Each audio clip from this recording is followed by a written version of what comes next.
La Iglesia de Cristo de El Salvador presenta su programa Lea la Biblia. Quédese con nosotros. Entra en la presencia del Señor con gratitud y alza tu voz con júbilo. Da gloria y honra y alabanza al Señor, oh Cristo. ¿Sabía usted que llega el momento cuando la paciencia de Dios ya no espera más? Es cierto, Dios es mucho más paciente que cualquier hombre, pero llega el momento cuando esta paciencia divina ya no sigue esperando el arrepentimiento del hombre. Al llegar este momento, la ira de Dios es manifestada ampliamente contra los rebeldes.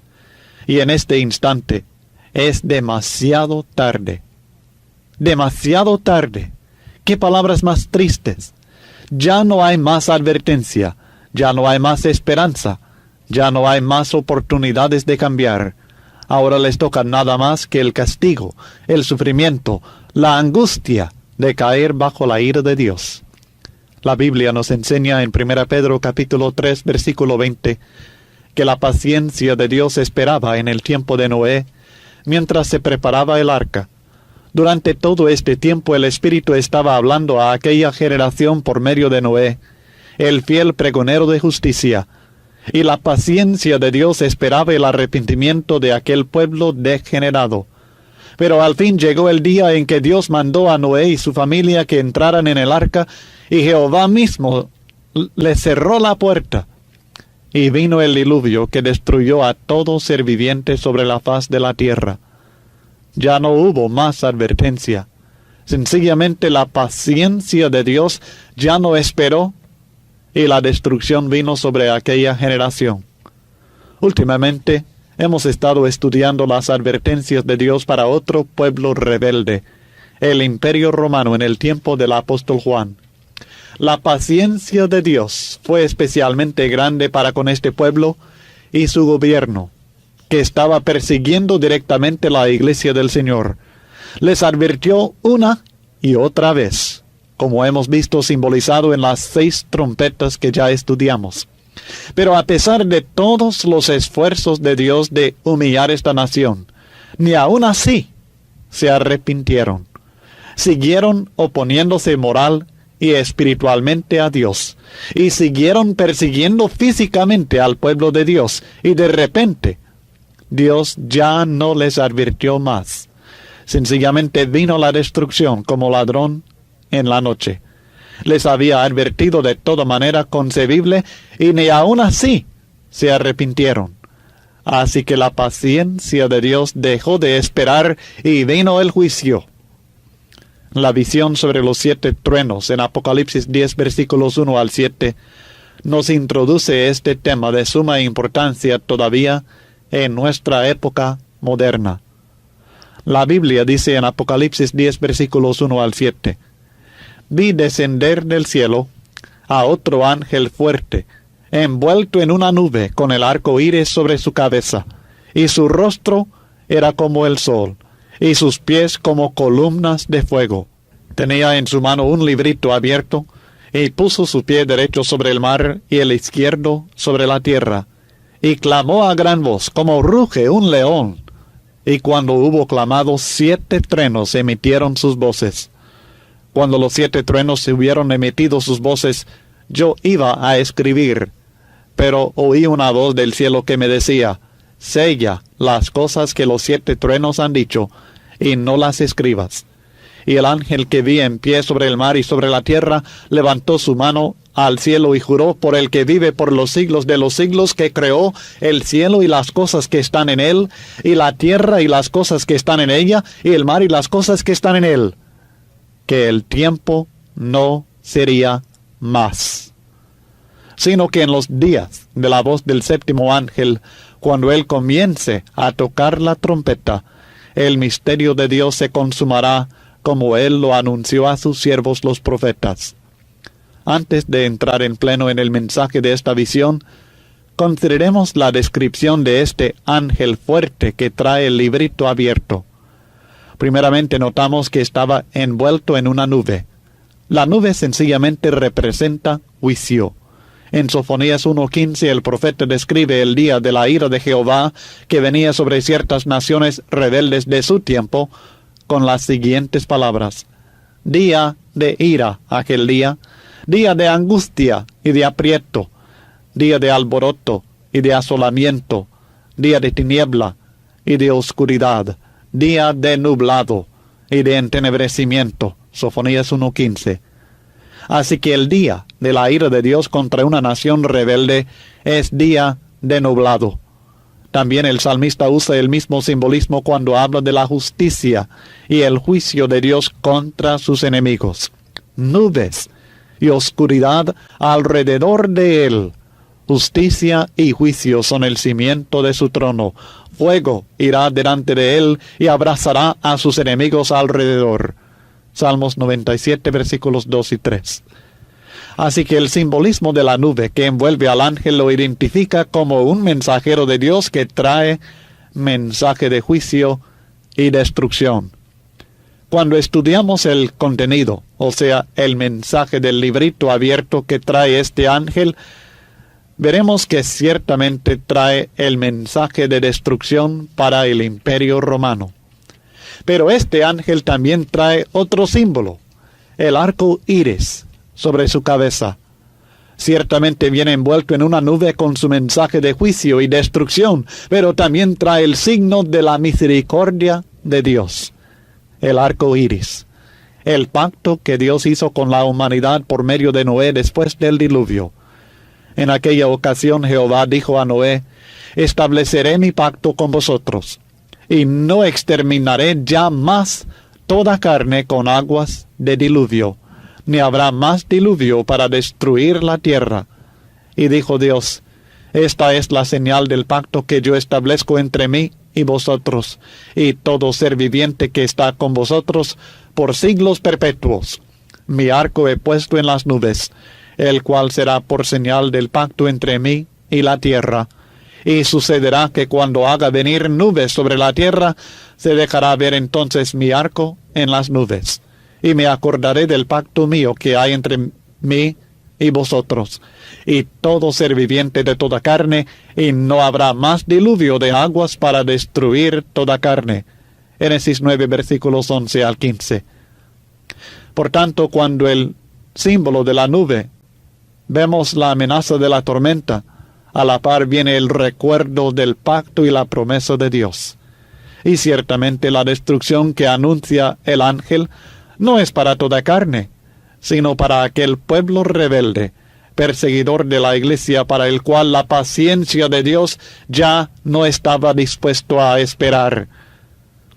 El rostro de este mensajero celestial refleja la gloria de Dios, como otro mensajero de la antigüedad, Moisés. Su rostro era como el sol, dice el texto en cuanto al ángel, y con razón, porque venía del cielo, de la presencia de aquel que es pura luz. Este mensajero divino clamó a gran voz, como ruge un león. Otra vez tenemos un símbolo común en los profetas del Antiguo Testamento para referirse a la voz, o sea, el mensaje de Dios, especialmente el mensaje de juicio y destrucción. Por ejemplo, en Oseas 11, versículo 10, leemos: en pos de Jehová caminarán, él rugirá como león, rugirá, y los hijos vendrán temblando desde el occidente. Profetizando la liberación de Judá que el Señor efectuaría, el profeta Joel declara: y Jehová rugirá desde Sión, y dará su voz desde Jerusalén, y temblarán los cielos y la tierra.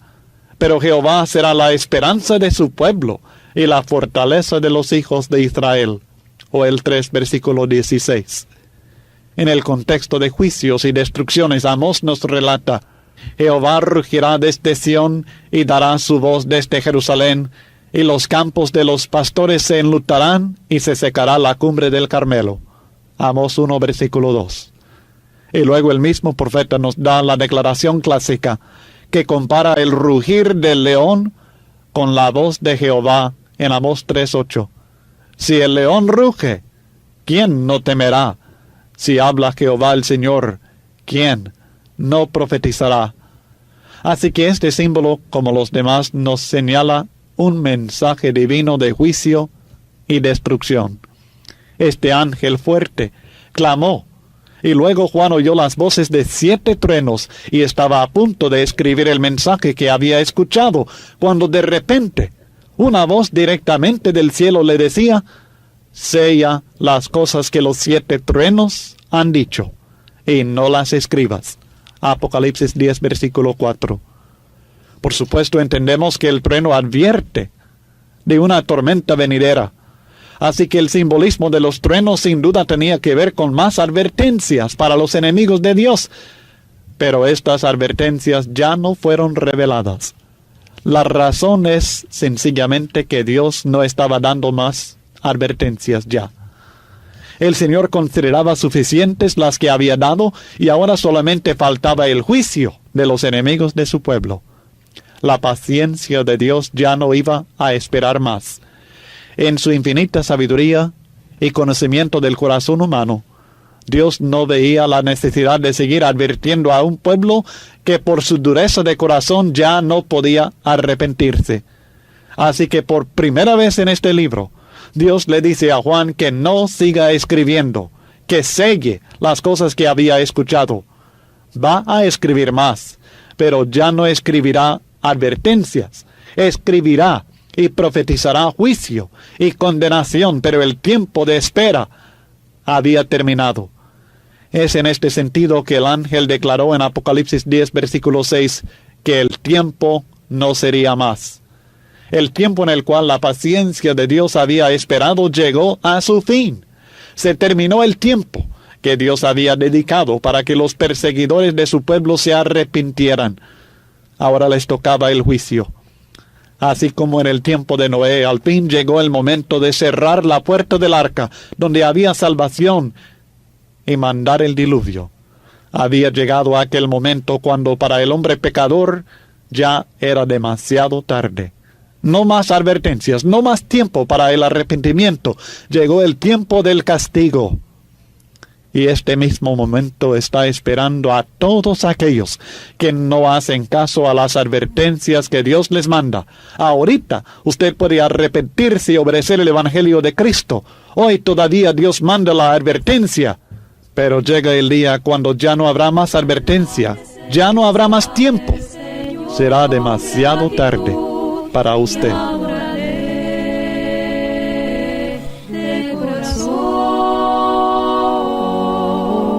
Entra en la presencia del Señor con gratitud y alza tu voz con júbilo.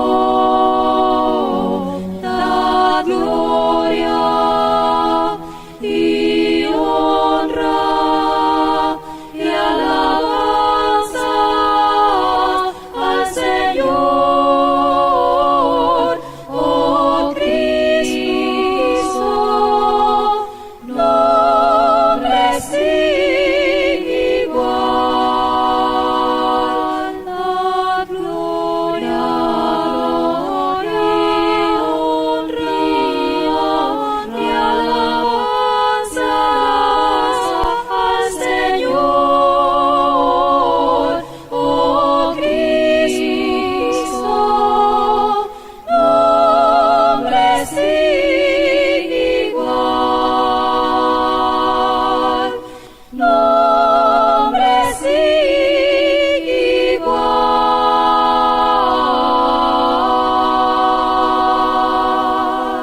Tengan muy buenos días para nuestros hermanos y nuestros amigos que nos sintonizan en este día, domingo 31 de marzo, último día de este mes. Es una bendición y un placer para mí, Nelson Garay, el poder compartir con ustedes estos minutos acerca del estudio de la palabra de Dios y estudios que nos ayudan en nuestra vida cotidiana. Una declaración del famoso físico británico, conocido a lo mejor por muchos de nosotros, llamado Stephen Hawking, tuvo repercusión mundial.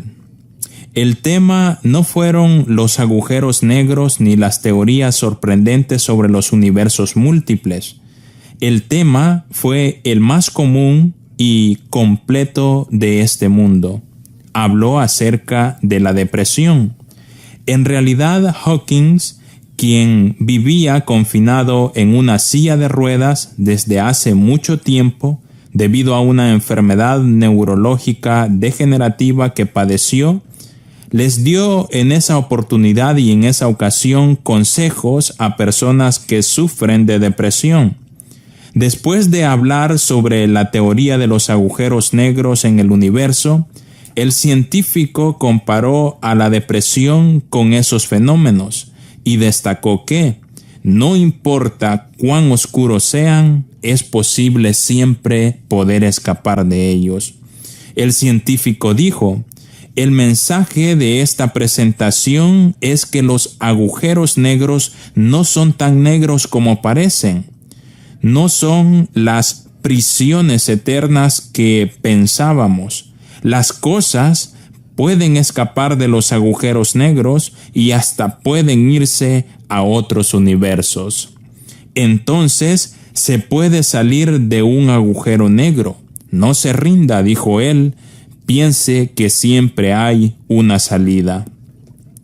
Tal vez estas palabras de ánimo de Hawkins no logren hacer la diferencia para alguien que en estos momentos esté atravesando o pasando por un agujero negro de la vida. Llámese depresión, ansiedad, traumas y hasta pensamientos suicidas. ¿Existe realmente una salida para estos problemas? Podemos preguntarnos. ¿Hay esperanza? ¿Cómo se puede salir de los agujeros negros que se nos presentan constantemente a cada uno de nosotros en nuestra vida?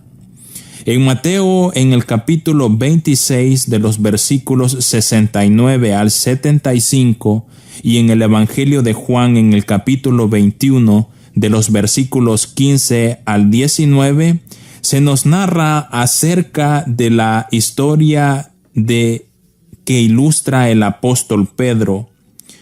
Y es que acá nosotros encontramos cómo el apóstol Pedro ilustra bien el hecho de lo que pensamos acerca de nosotros mismos y de nuestra relación con Dios, la cual determina nuestras actitudes y nuestras reacciones. Estas pueden llevarnos a nosotros a un agujero negro de depresión y de desesperación. Antes de que él entregara su vida totalmente a Jesús, Pedro fue un hombre impetuoso e inestable. No se conocía bien a sí mismo, ni sabía el tipo de reacción que él podía tener delante de una situación difícil o peligrosa. Esto fue hasta que negó vergonzosamente a Jesús, aunque había prometido con orgullo que nunca haría eso. Desesperado, después de tal suceso, el discípulo lloró amargamente. Y como se consideraba indigno de la gran misión que Cristo tenía para él y para sus amigos, volvió entonces con tristeza a su antigua vida de pescador. Pero la palabra del Señor nos narra de que Jesús fue al encuentro de Pedro en ese agujero negro en el cual él se encontraba atrapado. El Salvador arrancó de sus labios la declaración de amor que lo rehabilitó a la función ya no pescador de peces, sino pescador de personas y de hombres, para convertirlo en el pastor y en el líder espiritual que Jesús esperaba de él. Después de pasar por la verdadera conversión, el apóstol se convirtió en un hombre manso, sumiso frente a Dios, amoroso, decidido y valiente. Cuando se encontró con Jesús y consigo mismo, entonces él comenzó a sentir paz y equilibrio equilibrio emocional. Salió de las tinieblas hacia la luz del autoconocimiento y el conocimiento de su Salvador y nuestro Salvador, Cristo Jesús. Nosotros como seres humanos somos lo que pensamos. Nosotros somos dueños de nuestros pensamientos y de nuestras acciones, y como tal, con mayor o con menor dificultad, podemos nutrirnos, podemos expandirnos, podemos reducirnos o podemos rechazarnos. Muchas personas saben qué hacer cuando sienten algún tipo de malestar, algún tipo de enfermedad. Llámese un resfriado, un dolor de cabeza, un dolor de estómago, etc. Pero, sin embargo, muy pocos saben qué hacer cuando se sienten ansiosos, cuando se sienten preocupados, cuando se sienten nerviosos, cuando se sienten enfadados o impacientes. Son estados de ánimo tóxicos para nosotros los seres humanos que deben de ser combatidos.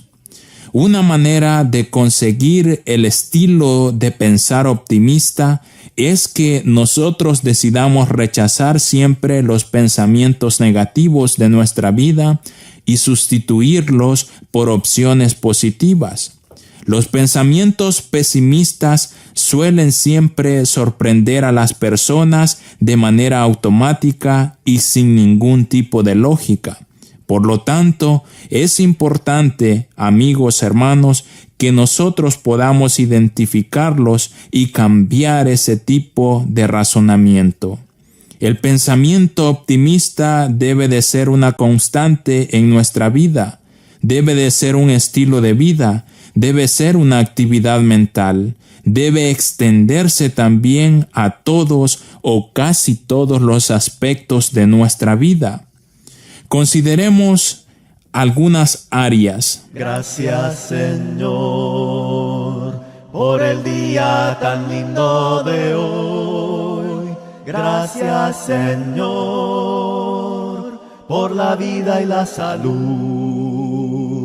Gracias, Señor, por el día tan lindo de hoy.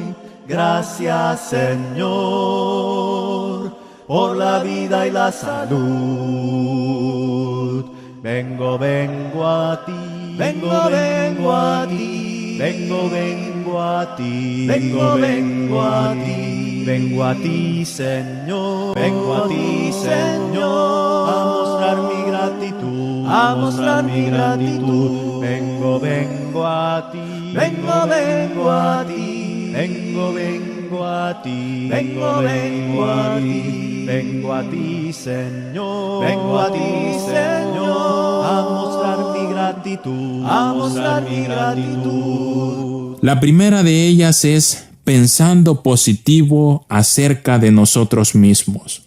Intentemos formar nosotros un concepto comparándonos con las mejores versiones de las personas que nosotros conocemos.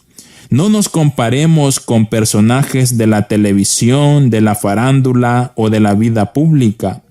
Todas este tipo de personas presentan una imagen falsa e irreal. Reconozcamos nosotros como personas, como seres humanos, nuestras limitaciones y hagamos algo para identificarlas y para poder mejorarlas. Principalmente, no nos olvidemos de destacar los valores y las habilidades que nosotros poseemos. Bloqueemos y rechacemos los pensamientos autodestructivos.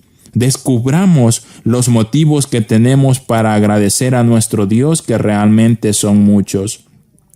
A veces nosotros nos agobiamos por los problemas cotidianos porque las cosas no nos salen a lo mejor como nosotros queremos, pero cada mañana al abrir nuestros ojos, al levantarnos de nuestra cama, el hecho de abrir nuestros ojos, contemplar, escuchar, oír, ver, poder hablar, es una bendición de Dios para nuestra vida. Debemos siempre demostrar agradecimiento con nuestro Dios por todas las cosas formidables y maravillosas que Él ha hecho. Formidables y maravillosas son tus obras, dice en Salmo en el capítulo 139, versículo 14.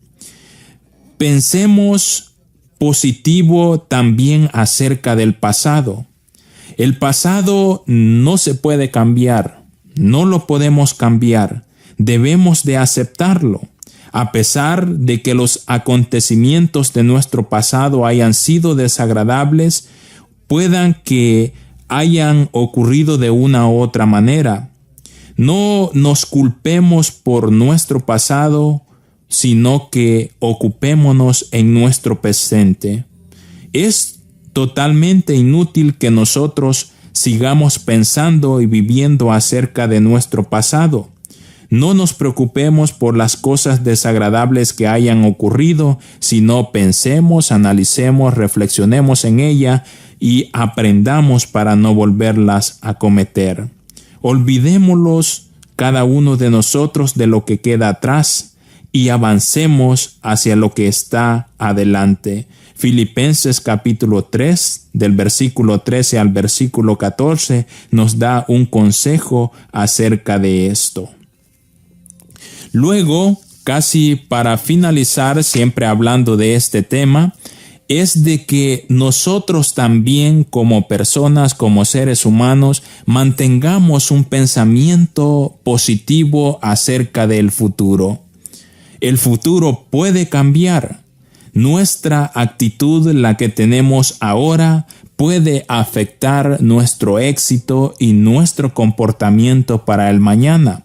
Si nosotros pensamos en nosotros mismos con confianza, con esperanza en el futuro, en el mañana, entonces aumentará la probabilidad que cada uno de nosotros podamos vivir y sentirnos más felices. Y si sucede algo negativo en nuestra vida, que de hecho va a suceder, es algo que cada uno de nosotros debemos de enfrentar constantemente en nuestra vida, pero hagamos lo necesario para poder ser agradecidos, para pedirle a Dios su ayuda, su asistencia ante las dificultades, porque nosotros sabemos que tenemos a alguien que se interesa por cada uno de nosotros, a alguien que se interesa por nuestras necesidades y que nos va a ayudar. Esa es la promesa que el Señor nos deja escrito en su palabra en la primera carta de Pedro, en el capítulo 5, en el versículo 7. Ser feliz es una opción. Algunos creemos que la alegría y la felicidad son casuales. Muchas personas apuestan por ello, que la alegría y la felicidad son productos de las circunstancias o incluso cuestión de suerte. Sin embargo, por encima de lo imprevisible está la elección personal. Ser feliz es una opción para cada uno de nosotros. Parece que algunos preferimos ser infelices y vivir durante el tiempo de manera infeliz. Pero es posible que nosotros elijamos ser optimistas y disfrutar de una vida totalmente razonable y feliz. Las decisiones sencillas, si las tomamos con mucha determinación, pueden proporcionar un gran entusiasmo y prevenir en cada uno de nosotros el desánimo. Veamos algunos ejemplos. Decide que sería feliz, estaría contento y que no se puede ver hacia atrás. Cada uno de nosotros somos responsables de vivir nuestra vida con alegría y decidir enfrentar las dificultades con mucho optimismo. En Gálatas, en el capítulo 5, de los versículos 22 al 23, encontramos una lectura bíblica que es de mucho beneficio para cada uno de nosotros. El fruto del Espíritu es amor, gozo, paz, paciencia, benignidad, bondad, fe, mansedumbre y templanza. La alegría es uno de los frutos que Dios cultiva y quiere para nuestra vida y que habiten en nuestro corazón, en nuestra vida, en nuestra mente. El apóstol Pedro descubrió eso cuando él estuvo en el encuentro juntamente con Jesús. Como lo hemos dicho anteriormente, los problemas, las dificultades en nuestra vida las vamos a tener siempre presente. Vamos a tener que lidiar con ellas, pero depende de nuestra actitud en la forma en cómo nosotros la vamos a enfrentar, y depende también de nuestra actitud, la forma positiva o negativa en cómo nosotros vamos a decidir salir de ella. Hemos dicho o nosotros mencionamos el refrán muy común: a Dios rogando, pero con el mazo dando. Nuestro Dios nos va a ayudar a nosotros en nuestras dificultades, en nuestros problemas, porque así lo ha prometido, pero nosotros como seres humanos, como cristianos, como hijos de Dios, debemos también de poner de nuestra parte. Gracias a Dios por esta oportunidad que nos ha dado.